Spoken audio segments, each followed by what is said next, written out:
Hello दोस्तों and welcome to day 1 of legal terminology. आज का हमारा वर्ड है हेबियस कॉर्पस। हेबियस कॉर्पस एक लैटिन फ्रेज है जिसका मतलब होता है you shall have the body.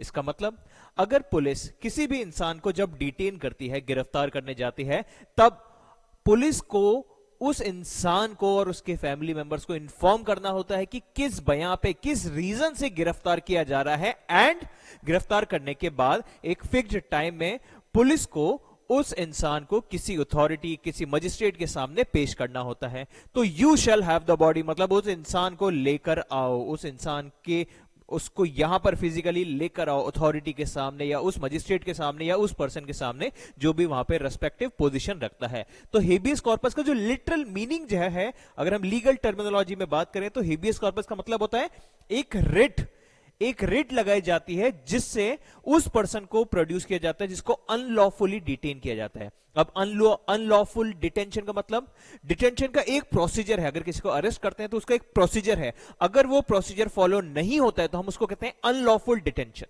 तो अगर किसी को गैर कानूनी, अनलॉफुल मतलब गैर कानूनी तरीके से अगर डिटेन किया जाए तो हेबियस कॉर्पस की रिट लगाई जा सकती है।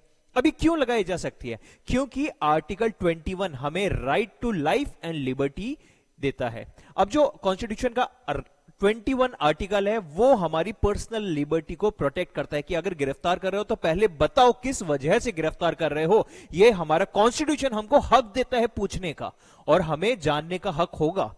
ओके, अब इसका एक एग्जांपल, मान लीजिए पुलिस किसी को डिटेन करती है और उसका रीजन नहीं बताती, तो आप या उसके फैमिली मेंबर्स हाई कोर्ट या सुप्रीम कोर्ट, अब देखिए हेबियस, ये जो हेबियस कॉर्पस की रिट है ये केवल हाई कोर्ट्स या सुप्रीम कोर्ट में ही लगेगी।